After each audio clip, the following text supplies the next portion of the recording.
Welcome to the Infinity Bros podcast, the only podcast that is perfectly balanced as all things should be. I'm your host, Max Mosier, here today with one other Infinity Bro of our 6 rotating cast. It is Infinity Bro Zayne. Zayne, how are you? I am doing fantastic. Just a beautiful morning here in Minnesota.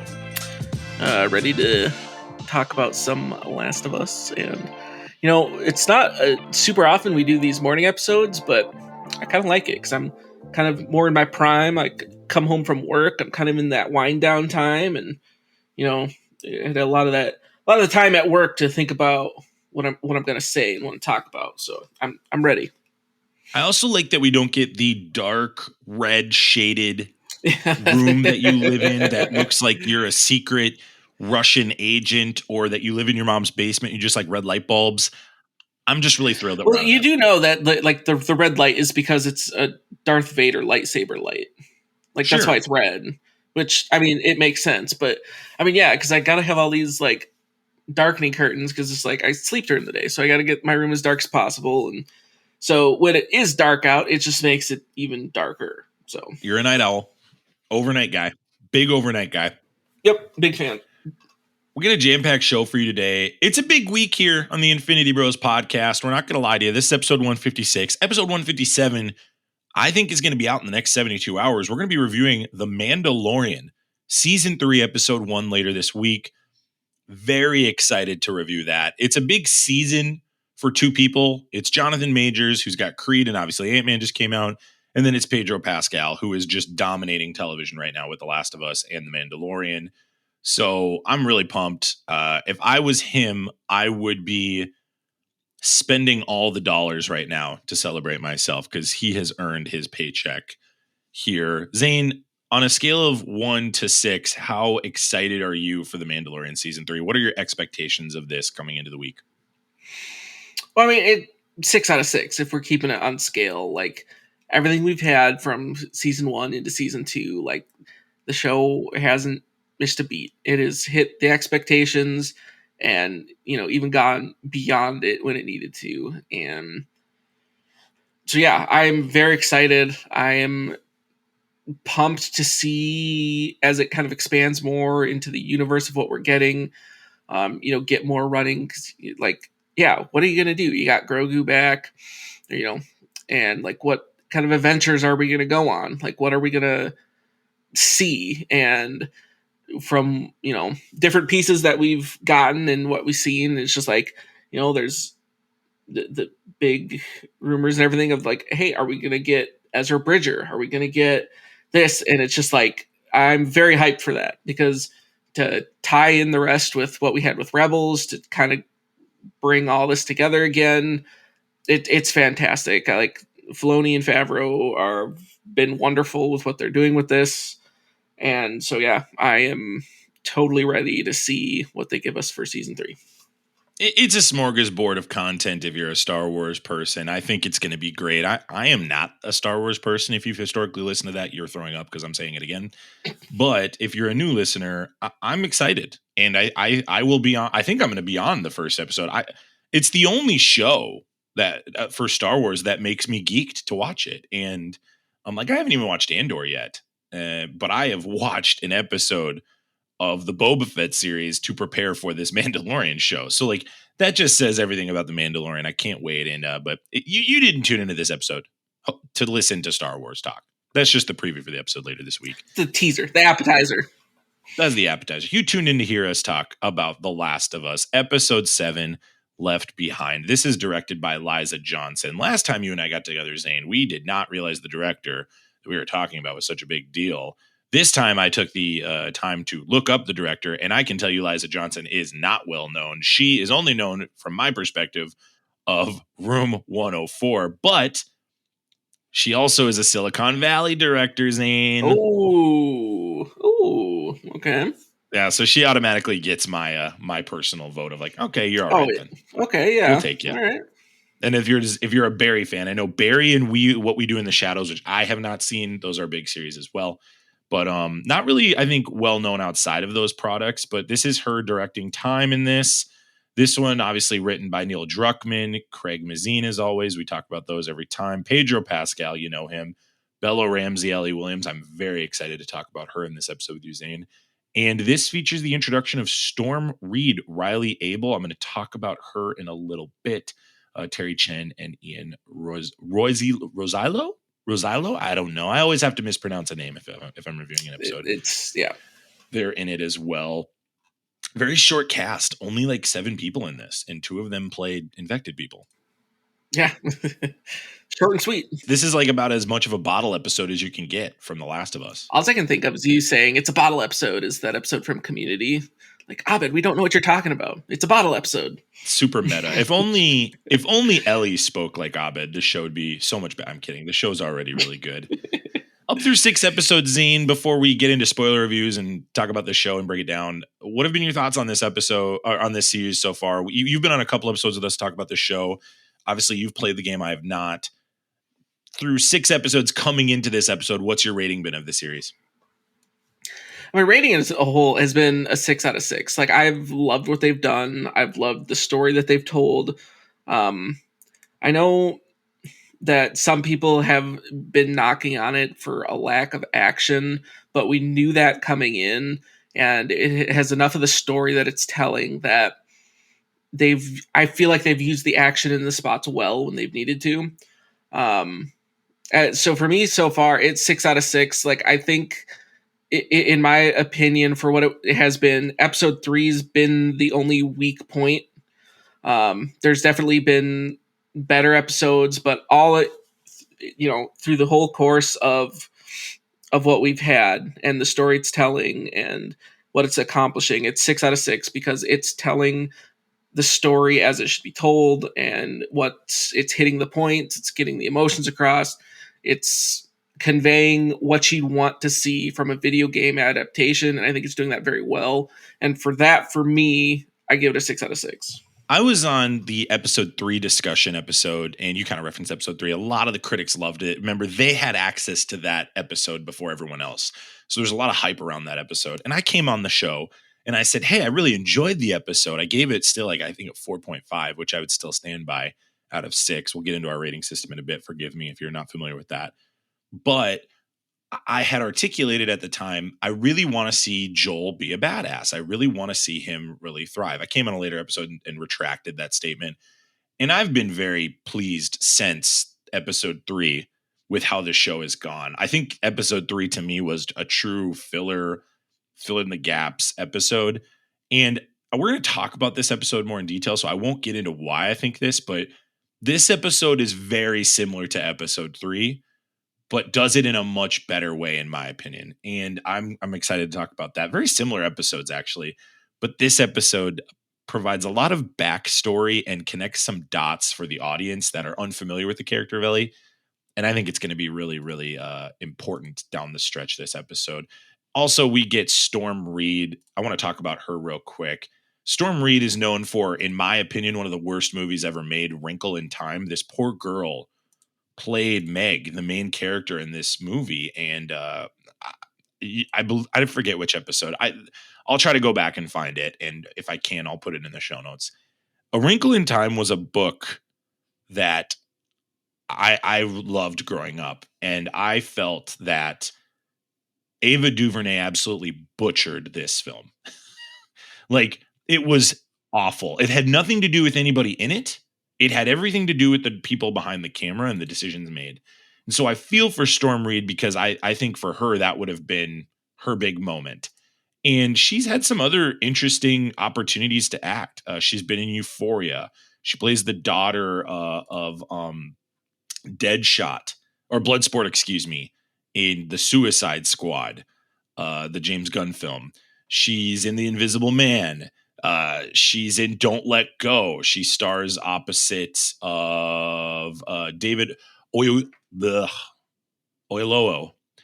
I'm always bad at pronouncing it. It's so bad. It's so brutal. But that movie had a lot of people really enjoyed that movie. She's been in some pretty hardcore films or TV shows that have really allowed her to act, and her range is good. And I see it in this episode. So I think a lot of people are going to know her for A Wrinkle in Time, and A Wrinkle in Time has significantly bad ratings. But I really, really, really am glad she took this role, and I'm really excited to talk about her. let's dive into some spoiler stuff and make sure our audience is familiar with our rating system. Zane, if this is your first time listening to us, we rate things out of a scale of 6. So I'm going to go ahead and put that explanation bumper right here. Here on the Infinity Bros podcast, everything is ranked from a 0 to 6 point scale. 0 meaning horrible, and 6 meaning absolutely excellent. If all of the Infinity Bros rank something a 6, it gets an Infinity Step. And then additionally, we're going to spoil everything about this episode. We're going to spoil everything about the previous 6 episodes. And there's a chance, guys, that Zane might talk about some spoilers for the show. He's going to, for the game, excuse me. Zane, don't spoil anything for me, but I do want you to maybe shed insight into specifically how the game does with the backstory of this. So this is a universal spoiler warning. This is Prepare yourself. an Infinity Bros Prepare yourself. spoiler warning. All right, the synopsis reads, as Joel fights to survive, Ellie looks back on the night that changed everything. I talked about it, directed by Eliza Johnson, Neil Druckmann, Pedro Pascal, Bella Ramsey, Storm Reed is in this. Zane, go ahead and give us your spoiler review of episode 7 titled Left Behind. All right. Well, so this episode, its basis is on a DLC that ended up coming out later after the main story of The Last of Us had finished. The same name, called Left Behind. And it actually does, this episode does a very good job of following the story of what happens. I do have some issues with it. Personally, I think the way the game did it was better than what this episode did. I think it was a little bit of an odder because of like where it tracks in with the whole story. Because again, like I said, it's DLC, so you've already finished the game, then you come back to play this, and so it is kind of an odd that they just added this in where it is in the story wise. So I think I guess I couldn't totally figure out if that were part of how I felt. Was like, this is a little jostled, it feels like. But yeah, I think the game does a better job of telling the story, but of what it did with the TV show, and it gave the backstory of what you needed with Ellie. It kind of, it established, because it was never something that really got into of like, hey, we know she got bit and we know she didn't turn. And so like, what's the deal with that? And so like, this actually kind of shows some of that. This kind of shows her life before everything started with the Firefly. Like, this is kind of that, it's that prequel of showing everything that happened. And yeah, I think it also adds more to this bit of, was it the previous episode when you had that really emotional moment between Joel and Ellie in the house when they're having that discussion.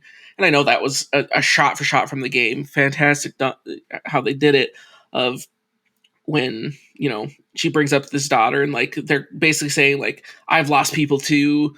And then, Joel comes back, that whole emotional scene. Well, this actually shows what Ellie's side of things. Cause we knew what happened with Joel.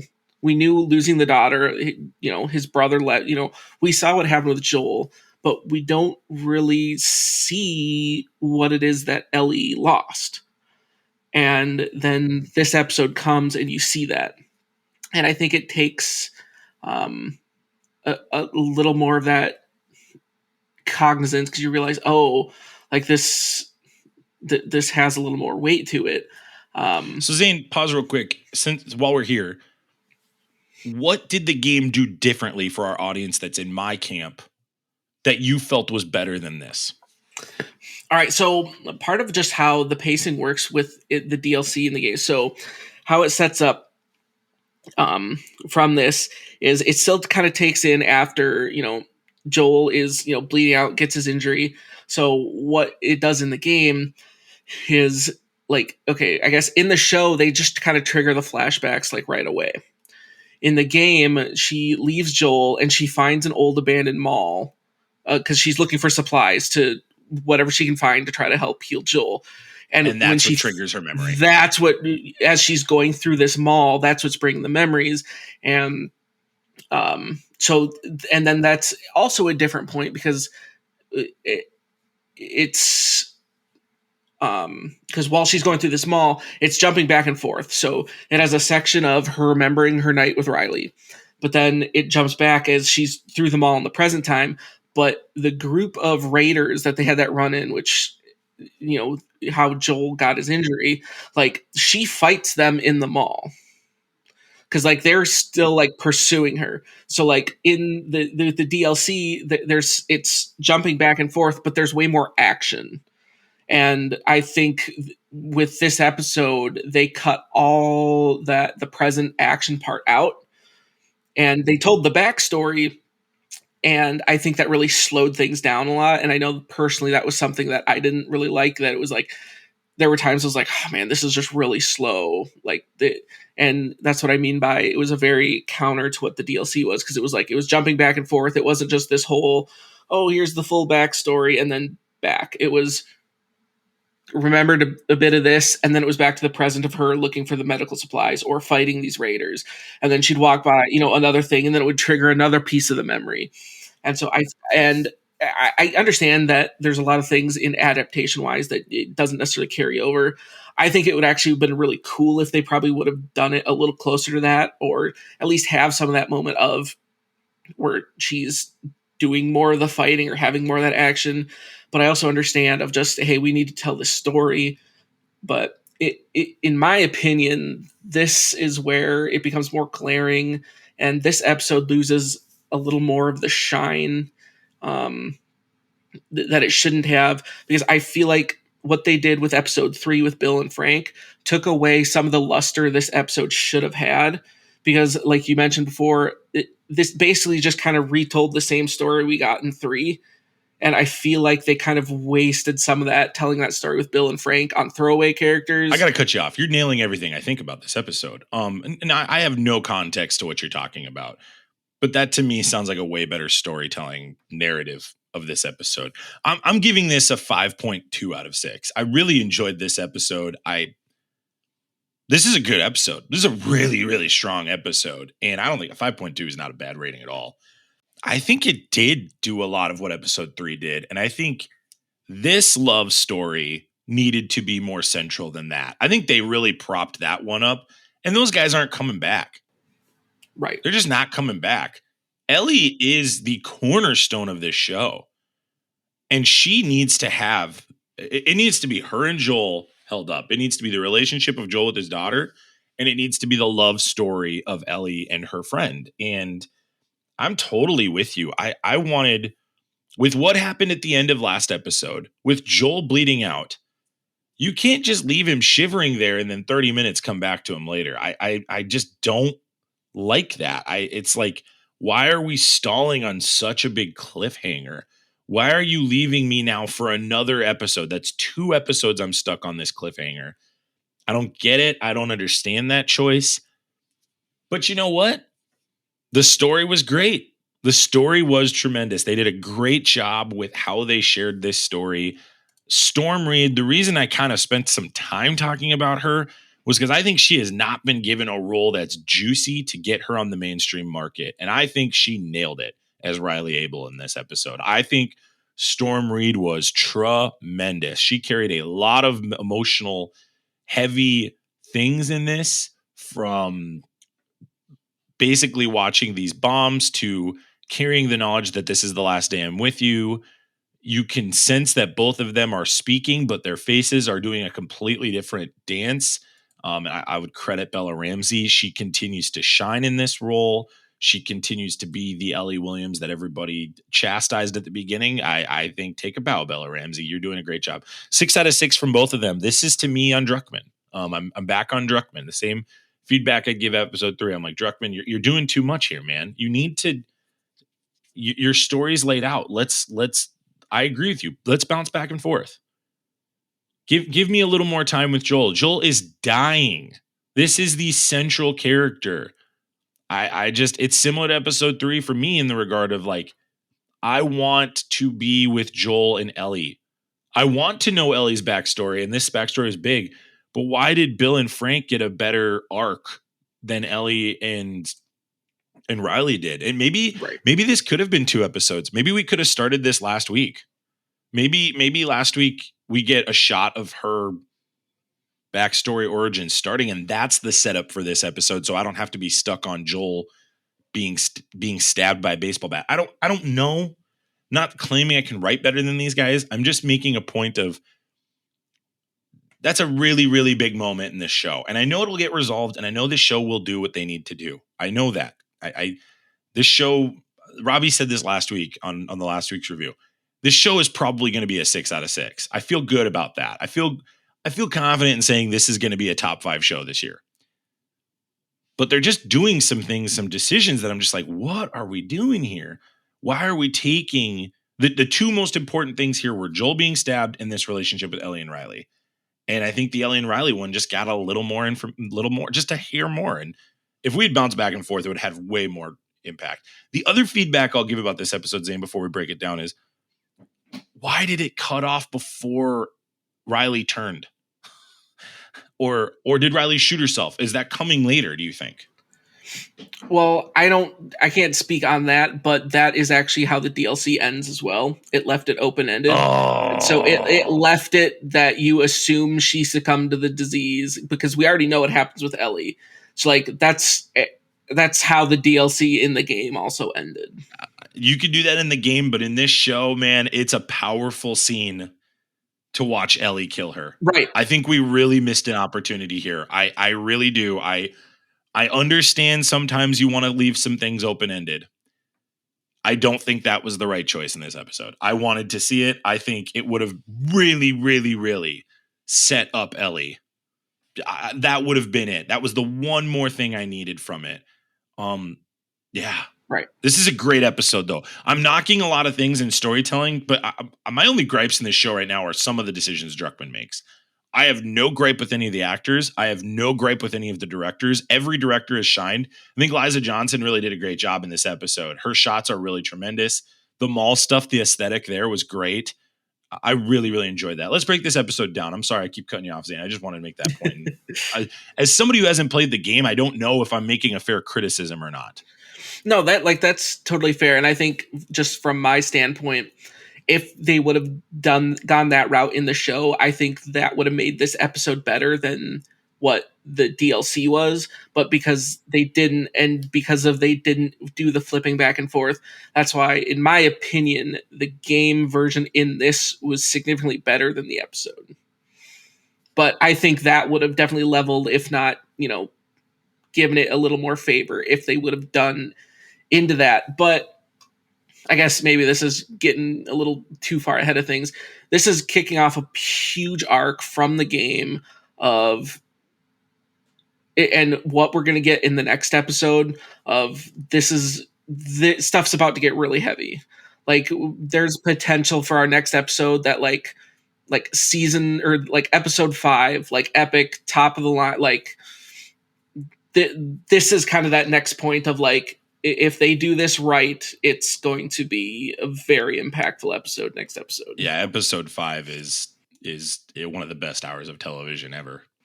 For sure. In my opinion, it's top 15, top 20. It's in there. Ellie and Joel enter the shelter. I thought it was really cool how they had the shot of the horse shaking off the snow. Really nice touch. Mm-hmm. And as Joel approaches death, he urges Ellie to leave him. He's pushing her. He's kind of giving her that shtick, but he's got a tear down his eyes. Pascal doesn't get much this episode, but man, every time he's on screen, man, he crushes it. He crushes it, man. He does such a good job. So good. She goes upstairs to try to find supplies, stops at the stairs, and this triggers her time in Fedra. I thought it was really cool to see her backstory of her running in the military school, getting picked on by the person. What's the gal's name? Bethany, I think was what her name was. Yeah, Bethany was her name. And this causes her to fight her, gives the girl 15 stitches. And we get a great conversation with Captain Kwong, played by Terry Chen. And I really enjoyed this. This was good backstory, too, to like, okay, Fedra was one way in the first couple episodes. This is behind the scenes. It appears there are people in Fedra that are trying to do the right thing. that are trying to get it back to what it was. But also there's a heaviness to like, look, this is the path. You can either, and we find this out later uh, with Riley's character, that she's sewage duty. You can either be on sewer duty or you can be an officer and have a comfortable life. What would you like? And the juxtaposition of those conversations on what Ellie's going to be. We obviously, as the audience, know her path is going to be the hero that she doesn't necessarily want to be, as she talks about in this story. I really enjoyed that, Zane. I really think that was a wise choice by Druckmann to do this. And I thought it gave great understanding to Ellie's life before she took this journey. It makes more sense why she was so Marlene earlier in the show was pushing her to do this, and she was like, I don't want to do it. And I was like, what are you talking about? This is so important. Like, this is a cure. And I really, that to me filled in some dots. And obviously the relationship with Riley. What did you think about all this backstory, kind of like Fedra behind the scenes? We've seen the Fireflies. We've seen these other rural areas. We've learned about Joel. We're going to get to Ellie here in a bit, but what did you think of Fedra's backstory a little more? From the aspect of the game here, then pivot to the show. So from the game, there's a really good job of switching who you view as the bad guys are. And so I feel like then coming to the show, it's just like, oh man, you just straight up like, oh, it's Fedra. They're trying to create order, and they kind of have that early on. But then as you move on, and what is it, episode 4, and then everything in Kansas City with Kathleen, then you realize, oh, there's people that Fedra was doing stuff very poorly, and it ticked a lot of people off, and there was an uprising. And then you like you said, like there's very much some people in Fedra that like, hey, we're trying the best we can, but there's also the instance like these guys have kind of flipped the script and they're doing their own thing. Not trying to jump ahead, I'm sure you'll touch on it, but the bigger impact for me on that is kind of that conversation as they're overlooking the mall. Yeah, that's what I was going to say. So I'll let you get into that, but that's kind of where I'm going with this. In that conversation was the bigger impact of what the Fedra versus Fireflies, because it's all in your perspective and how you're looking at it. I thought Druckmann really wrote this scene well. Druckmann crushed that, Zane. I really do think that. I think he did a killer job of showing why each of them was doing it. I empathized with both characters. I empathized with their circumstances. I also empathized a lot with Riley. And Riley here is saying, look, I had a life with a family. Like, I had that. Mm-hmm. And I lost that. She says that kind of towards the end. But the overlooking of the mall conversation was great, because it's like, well, what are you going to starve? What are you going to bomb people? Like, it's just such a great dialogue of both of us have a smoking gun here. Nobody here is innocent. This is essentially a civil war, and you're choosing a side opposite of me, and I don't want to be opposite of you. What was painful for Ellie, as I processed watching this episode, wasn't that she joined the Fireflies. I think Ellie is more empathetic to the Fireflies than Riley's giving her credit for. I think Ellie doesn't care. I think Ellie just doesn't care about either side. Riley cares because she feels she's been given a bad hand. And I loved Ellie's argument of, I just want to be with you. I just want to be with you. That to me is the life. And Riley gives her that in this episode. Let's talk about this. Let's talk about the mall, Zane. This was so good. Riley sneaks in Ellie's room. They sneak out. They see the dead guy with the alcohol. I thought that was an interesting scene, a sad scene. It was also very jarring to hear kids laugh at that. You're like, oh, these kids are pretty messed up because they're laughing at this. I wouldn't have laughed at that. So then Riley takes Ellie to the mall and surprises her with the 5 wonders of the world. Obviously 4, but then she saw the escalator, which I thought was a great touch. What stuck out to you in this mall scene? What scenes impacted you the most? I mean, you can just run through like any of the 4 wonders, but like, I mean, I think each stop that they kind of had and the dialogue they took in kind of each of those spots added a little bit more depth to everything. It added just a little bit more of insight to stuff. It added just a little bit more of that seasoning to what you kind of had on this episode. Like I with the mention of the escalator thing, the only thing like I had to chuckle to myself on that, because I was just like, it's always a weird thing like it's like a Hollywood thing.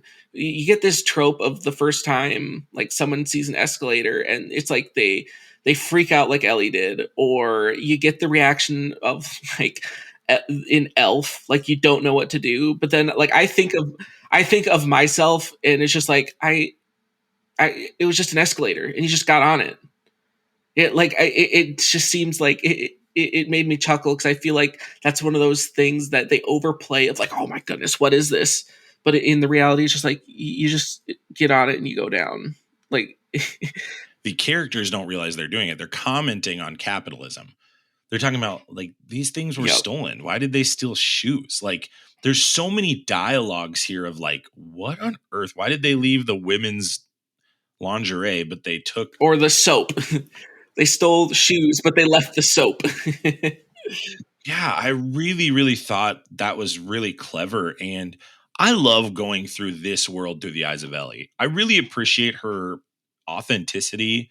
It's what really draws me to the charm of this character.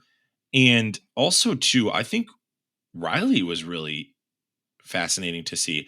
Also, Zane, the Mortal Kombat 2 stuff was great. How they had the poster in the wall. That's what I was going to add on. Like of the four wonders or whatever you will, that was my favorite part. I didn't want to jump too far ahead of them all stuff. That was my favorite part.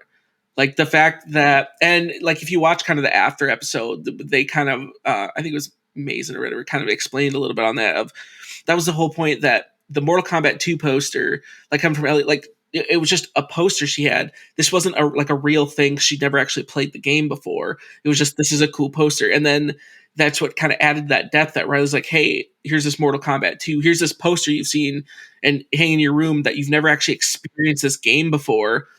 Now you have this opportunity to play it. And I think that added way more depth to it. And it was just fun. Like, I mean, obviously I'm a big video game guy and arcade games, and that was such a cool thing. And even just the shot of them like walking into the arcade, the Raj's arcade, like that's straight from the game. There was a ton of shots straight from the game that they incorporated in this, and that was very well done. But yeah, that was a cool one because I think he said too, kind of in that the after they were talking, they also kind of wanted to give this impression of like you're in the apocalypse, you have all this stuff happening, but they still wanted to give that feeling of kids skipping school for a day.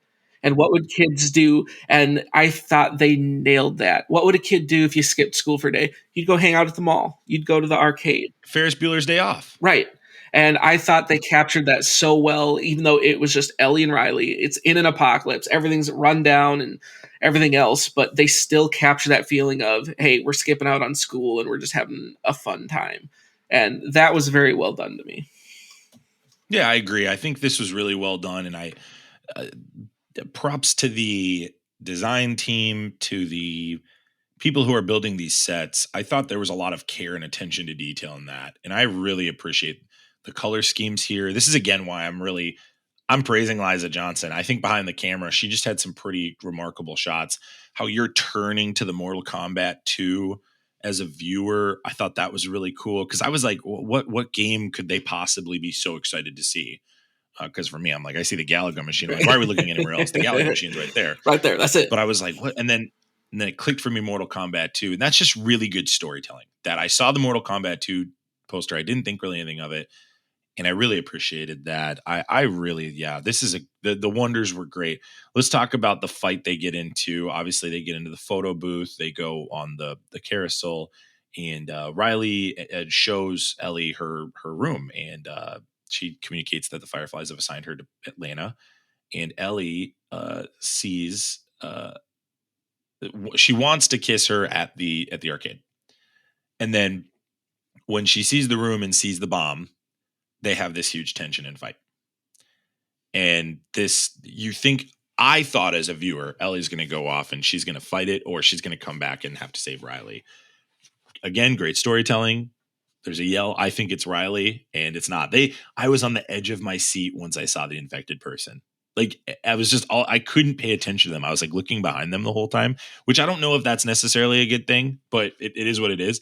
I was just waiting for the other shoe to drop, and you get this really intimate moment with the two characters where they dance on top of the table together, they kiss, and then that's when the infected hits. And again, great storytelling again. We finally get that, and that's when they have to fight the infected. And this is where the show really gets one of the best scenes. And even though I'm giving it a 5.2, there's still some scenes here that stick out.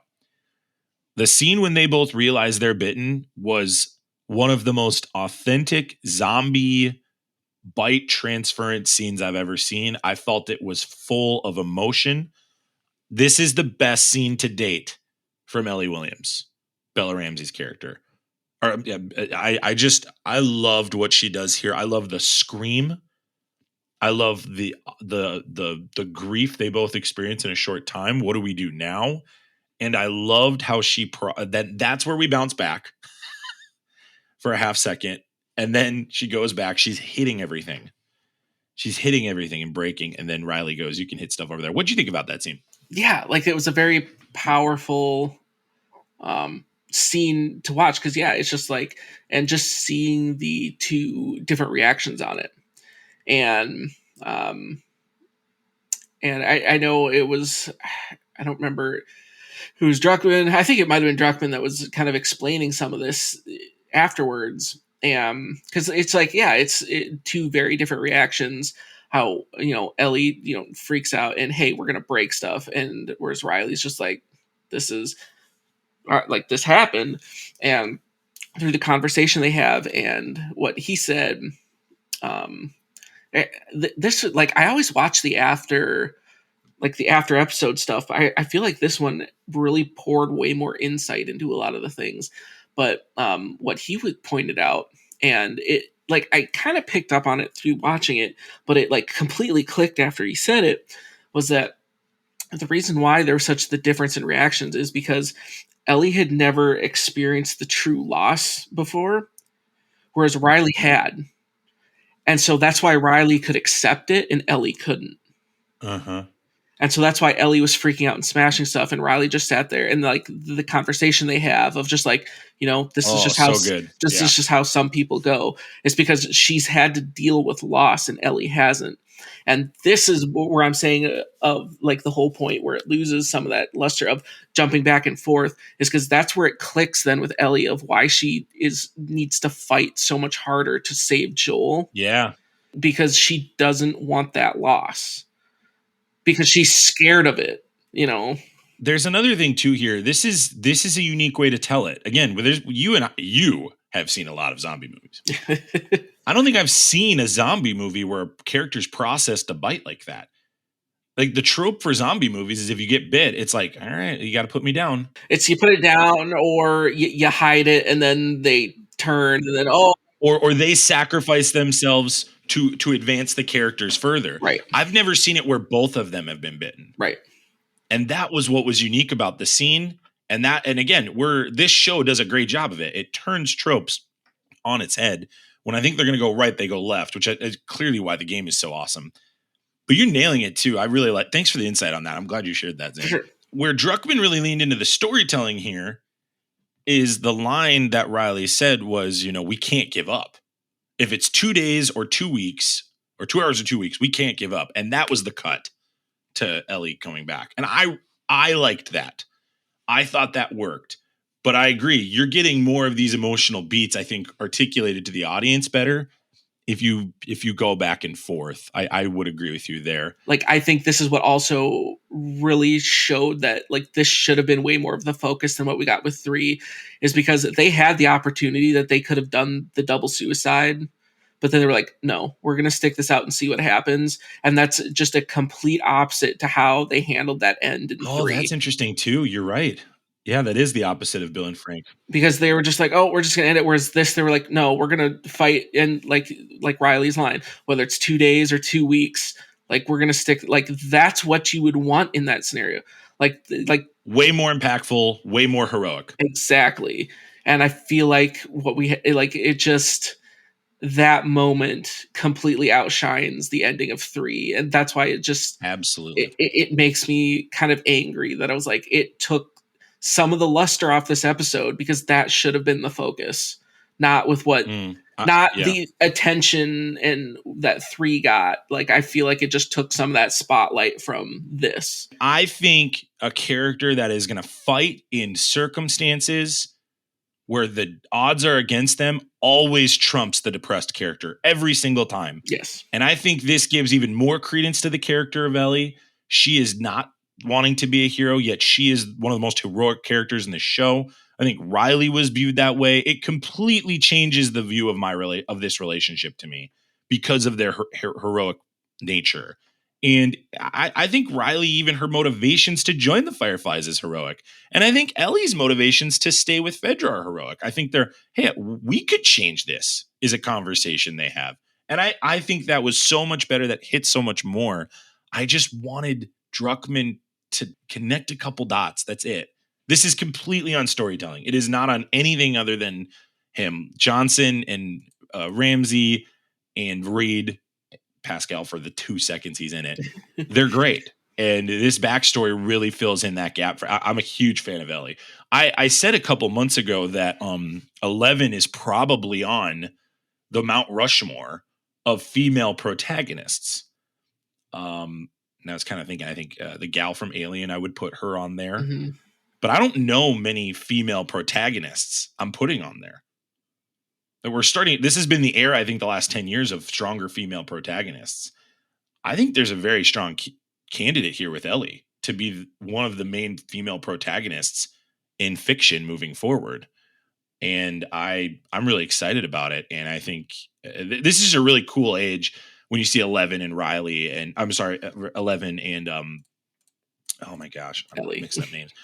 Ellie, 11 and Ellie. That's really exciting. This is a good era of young female protagonists. I really like that a lot. For sure. And if this is something that's really got you excited, like I said, just then buckle up for next episode. Because like I said, this could, to me, next episode, we're really going to find out Bella Ramsey. This is going to be the episode that really, if she nails this next episode, yeah, this is going to be the true test. Emmys propelling to bigger roles in Marvel, yes. DC. This next episode is that turning point of, I don't want to say the next evolution of the character, but like there's a big stride that really kicks stuff off. And if she can hit that in this next episode, then that's a launching point. If they restart the X-Men in the next 6 years or 5 years, because she's still young, I would love to see Bella Ramsey play Kitty Pryde. Oh, that'd be fantastic. I think she has the chops to play Kitty Pryde. I think she's tough, and I would love to see her. I would love to see if they when they reboot the X-Men, for her to be Kitty Pryde. I've seen her the whole time as this, just running through walls and being crafty and nimble. That's the character I would love to see. And give her Lockheed. That's what I'm saying. Give her Lockheed. Don't do what they did in the New Mutants. Right. Yes. Amen. Absolutely. This ends with Ellie picking herself up. Again, we talked about that heroic beat earlier. She sews up Joel, and that's our final shot, is him just taking a brutal scene. Ugh. No alcohol to clean her wound. It is brutal, man. And that's where Pascal's showing tears and grabbing onto sleeves better than most actors will. Yeah, Bella Ramsey, this is her best episode in my opinion to date. I think Storm Reed was really impactful. I'm hoping to see her get better written shows and roles. She has not been given that opportunity yet, in my opinion. So I'm thankful that she got it here. And yeah, this was another great episode. The Last of Us is just absolutely crushing it right now. And I'm so fascinated to see how it does against Mandalorian next week. Can this show end in a way that non-video game people are pleased, while also balancing the act that after season 2, they're going to have to make some tough decisions on what they do in the future of this show. Oh, yeah. For sure. It's a great show. Really great show. Heavy stuff. Yeah, this is awesome. I'm really, really pleased with what I've gotten with this show. This has been worthy of my HBO Max investment. Oh, absolutely. For sure. Yeah, this has been it. So, yeah.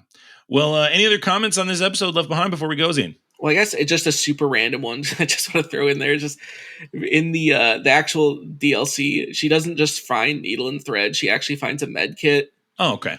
Which makes a little more sense than just we're gonna go needle and thread and you're gonna grin and bear it. But yeah, no, like I said, there's just I like that choice better from Druckmann. I've crapped on him a couple times today. I like the needle and thread better. that's fair, and like it fit that. But yeah, kind of circling back to what I said, it was just like I wish they would have done more of the jumping back and forth. I wish they would have done a little more action because like in the actual DLC, it's not one clicker, it's like multiple.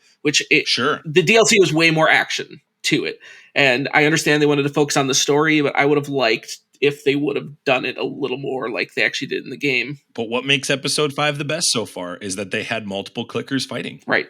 They got a big old group. That's what makes that's a huge piece of the puzzle of that episode. And I think they're going to hear that feedback for season 2. Because I will say if there's one season long piece of feedback, it's that. Right. It doesn't bother me. I've gotten what I needed to know about Joel and Ellie now. So I'm good. I don't need any more information about who they are. They can overcome a lot of different obstacles. I want to see more fighting because I think the budget's going to have to be bigger next season because of the hype this has gotten. Right. One last note too of viewers. So these numbers all come from Showbuzz's daily top 150 cable originals. 0.588 million viewers for episode 1, 0.633 in episode 2. Again, that was an increase that rarely happens from episode 1 to episode 2. And then it increased again in episode 3, 0.747. So 747 million viewers. Then you get to episode 4, increased again, 0.991. So HBO crushed it the first month with this show. Had a huge dip going into episode 5 with 0.382, which is interesting. For some reason, that episode struggled. Was that the episode that it was on Friday? Yeah, that was the before the Super Bowl episode. Okay, well there you go. That explains that number. Yeah, jumps right back up last week with Kin to 0.841. I'm fascinated to see what the number will be with Left Behind after it. HBO, you got yourself your next Game of Thrones. Oh yeah, I think we can say it now. At the beginning of the season, Robbie was like, "I'm a Game of Thrones fan. We can't say that. We can't compare things to Game of Thrones." Honestly, but yeah, like the way the acting has been in this, the way the storytelling has been in this, I mean, it's up there. I mean, what you're getting outside of that final season of Game of Thrones, story wise and everything else, like this is up there. This is it, man. They're cruising. Yeah, they're cruising right now. They're cruising. Yeah, I'm pumped about it. So you can check this out on HBO Max right now. You can leave us a review at the Infinity Bros Podcast iTunes page. Help us get seen by more people. Allegedly, we can start getting passes if we get 200 reviews. Oh. You get passes to like Comic-Cons and stuff. So it'd be kind of neat. If you want to see Zayne at a Comic-Con, leave us a review. Say less. If there was like a takeaway review button, do you think people would do it after hearing that right now? Right. I do not want to see Zayne at a Comic-Con. I would like to take away a review. Pay $50 to remove a review. Oh gosh, yeah, I'd do that. There we go. We can make a little profit on it. No question, I would do that. I'd delete all of them. Yeah, no question. Zayne, thank you for coming on and joining us today. Absolutely. Thanks for having me. It was a good time. Thank you, audience, for joining us wherever you listened, however you listened. Thanks for making us part of your podcast experience. Everything you can see to connect with us on multiple platforms, TikTok, Discord, Twitter, Instagram, Facebook, all that jazz. It's in the link in the show notes. Hopefully I'll have that episode that I talked about A Wrinkle in Time on there as well. We'll see. I'm going to do some research to see if I can find it. But regardless, we love you guys, 3000. We'll see you during the Mandalorian episode later this week. Love you guys. See ya. Bye. Thanks for tuning in to the Infinity Bros Podcast. You can find the Infinity Bros on Facebook, Instagram, and Twitter at the Infinity Bros. Feel free to send listener feedback via email at infinitybrospodcast@gmail.com.